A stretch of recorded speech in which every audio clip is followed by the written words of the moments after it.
और बक्सर से सटी हुई एक और सीट आरा की बात करेंगे। यहां पर भी हाई प्रोफाइल लड़ाई है। यहां से बीजेपी ने आरके सिंह को मैदान में उतारा है, जबकि माले की तरफ से सुदामा प्रसाद उम्मीदवार हैं। सुदामा प्रसाद वैश्य समुदाय से आते हैं, जबकि आरके सिंह राजपूत कैंडिडेट है। ये लड़ाई शानदार है। आरा में 17% राजपूत और 6% भूमिहार वोटर्स और 6% ब्राह्मण वोटर्स है, जबकि यादव वोट 20% है।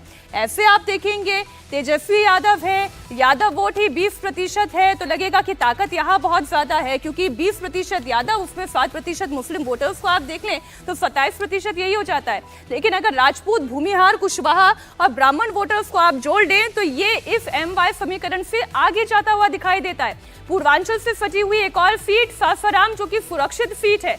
यहां से बीजेपी के शिवेश राम और कांग्रेस के मनोज राम मैदान में है। ये भी क्या मतलब क्या इत्तेफाक है, दोनों के नाम में राम है। एक तरफ मनोज कुमार, एक तरफ शिवेश कुमार, इनके बीच में ये लड़ाई है। दोनों ही रविदास समुदाय से आते हैं। इस सीट पर मोदी सरकार का मुफ्त राशन बहुत बड़ा फैक्टर है। इसके अलावा कास्ट इक्वेशन भी आप देख ले, ये भी बीजेपी के फेवर में जाती हुई दिखाई देती है। सासाराम में 21% से ज्यादा दलित वोटर्स हैं, 15% कुशवाहा हैं, 10% राजपूत हैं, 14% वैश्य वोटर्स की आबादी, जो कि हार जीत का फैसला करते हैं।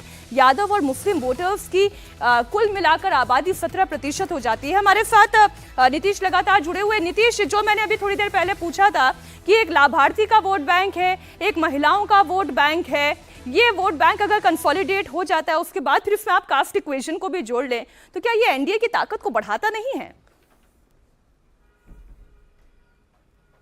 जी हाँ, बिल्कुल। और ये लाभार्थियों का जो एक बड़ा वोट बैंक है, वो करीब करीब आप देखें, जो खासतौर से जो कमज़ोर तबका है, खासतौर से जो अति पिछड़ी जातियां हैं और दलित तबका है, उसमें एक बहुत बड़ा हिस्सा है। और इससे पहले भी चुनाव में हमने देखा, यदि आप इस यूपी के जो सटे के इलाके हैं, यदि आप वहाँ भी देखें तो जो राशन का जो मुद्दा है, यूपी के विधानसभा चुनाव में भी हमने देखा था वहाँ पर किस तरह से काम किया था, और इस बार भी नज़र आ रहा है। और सिर्फ यही नहीं, बल्कि सभी सीटों पर जो लाभार्थियों का ग्रुप है, एक बड़ा ग्रुप है। और कई जगह जब हम लोग जाते हैं तो लोग यही कहते हैं कि जो हमें राशन दे रहा है, हम तो उसके साथ खड़े हैं। तो लाभार्थियों का ग्रुप है। इसके अलावा कई जो दूसरी जातीय समीकरणों के आप देखें यदि, तो जातीय समीकरणों के लिहाज से भी जो एनडीए का समीकरण है, वो महागठबंधन के समीकरण के सामने बड़ा दिखाई देता है। MY में कुछ जोड़ने की कोशिश जरूर की है इस बार महागठबंधन ने, लेकिन ये कोशिश वहीं सफल होगी जहां नया प्रयोग किया गया है। जैसे MY से हटकर जहां उम्मीदवार दिए गए हैं, वहां थोड़ी सेंधमारी हो सकती है। लेकिन आप ऐसे देखें, अति पिछड़ी जातियों का समूह, दलितों में खासतौर से चिराग पासवान उनके साथ हैं, जीतन राम मांझी उनके साथ हैं, सवर्ण का एक बड़ा हिस्सा साथ है। तो ऐसी स्थिति में जातीय समीकरण और जो एक परसेप्शन की बात है, लाभार्थियों की बात है, मुद्दे की बात है, उस मोर्चे पर भी एनडीए मजबूत दिखाई दे रहा है। एक परसेप्शन तो संविधान बचाने वाला भी खड़ा करने की कोशिश की गई, लेकिन ये नैरेटिव ने कितना काम किया, ये तो 4 तारीख का दिन ही बता देगा। आखिरी चरण में बिहार की जिन 8 सीटों पर मतदान होना है, उसमें पाटलिपुत्र की सीट बड़ी दिलचस्प है, क्योंकि यहाँ एक बार फिर लालू यादव की बेटी मीसा भारती और बीजेपी के रामकृपाल यादव के बीच में कांटे की टक्कर है। मीसा भारती पिछला चुनाव रामकृपाल यादव से हार गई थी। क्या इस बार वो अपनी हार का बदला ले पाएंगी, ये बड़ा सवाल है।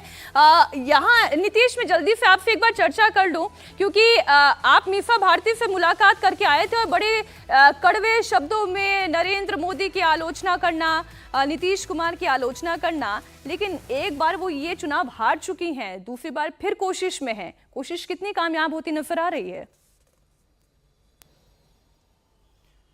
देखिए, 2009 में पाटलिपुत्र की सीट परिसीमन में बनी थी। उस समय से लगातार लालू परिवार कोशिश कर रहा है और कभी कामयाबी नहीं मिली। 2009 में लालू यादव तक यहां से हार चुके हैं, 14 में मीसा भारती हारी, 19 में फिर हारी, और तीसरी बार यहां से रामकृपाल यादव एक बार मीसा भारती के आमने सामने हैं। और देखिए, यहां का जो जातीय समीकरण है, उसमें ये सही है कि यादवों की संख्या एक अच्छी खासी है, लेकिन नॉन यादव यदि हम ओबीसी की बात करें तो वो एक बड़ा समूह है, उसमें सवर्ण को जोड़ दें। यही रामकृपाल यादव जो बीजेपी के उम्मीदवार हैं, उनकी बड़ी ताकत है। इसलिए पाटलिपुत्र में ये जरूर है कि जो जीत का फासला है वो बहुत ज़्यादा नहीं होगा, लेकिन जो एज है वो मोटे तौर पर पाटलिपुत्र में अभी भी बीजेपी को दिखाई देता है। और उसकी वजह है कि MY के अलावा जो दूसरी जातियां हैं, खासतौर से जो नॉन यादव ओबीसी सवर्ण जी। और दलितों में, इसको यदि आप जोड़ दें तो रामकृपाल यादव, यही वजह है कि वहां पहले भी जीतते रहे। दूसरी बात है, छवि को लेकर भी मीसा भारती से लोगों की नाराजगी रही है। मैं गया था उस क्षेत्र में, वो 5 सालों में कभी नहीं आए, उनसे मिलना मुश्किल है, इस तरह की बातें वहां के लोग कहते हैं।